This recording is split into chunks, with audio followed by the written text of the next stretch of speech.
Thomas the Tank Engine worked his branch line for many years and knows it very well.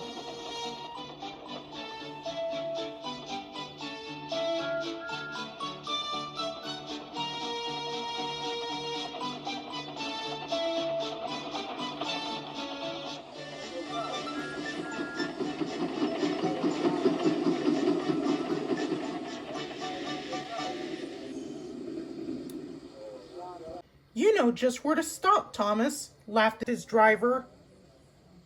You could almost manage it without me. Thomas had become conceited. He didn't realize his driver was joking. Later, he boasted to the others. Driver says I don't need him now, he told the others. Don't be so daft, snorted Percy. I never go without my driver, said Toby earnestly. I'd be frightened. Pooh, boasted Thomas. I'm not scared. You never dare. I would then, you'll see. The next day, the firelighter came. Thomas drowsed comfortably as the warmth spread into his boiler. Percy and Toby were still asleep.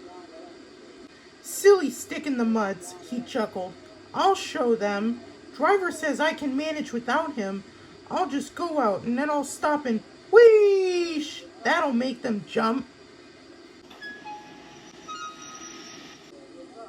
Thomas thought he was being clever, and really he was only moving because a careless cleaner had meddled with his controls. He soon found his mistake. He tried to wheesh, but he couldn't. He tried to stop, but he couldn't. He just kept rolling along. He didn't dare look at what was coming next. There was the station master's house. The station master was about to have breakfast. Horrors! Cried Thomas and shut his eyes.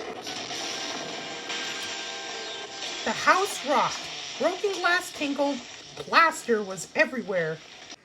Thomas had collected a bush on his travels. He peered into the room through his leaves, and he couldn't speak. The station master was furious. His wife picked up her plate. You miserable engine, she scolded. Just look what you've done to our breakfast. Now I shall have to cook some more. She banged the door. More plaster fell. This time it fell on Thomas. Thomas felt depressed. Workmen propped out the house with strong poles and laid rails through the garden. Then the Scottish twin engines Donald and Douglas arrived.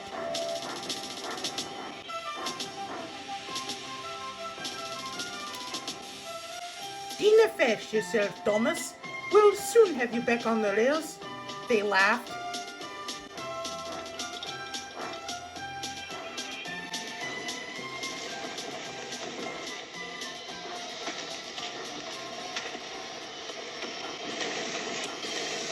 Donald and Douglas, puffing hard, managed to pull Thomas back to safety.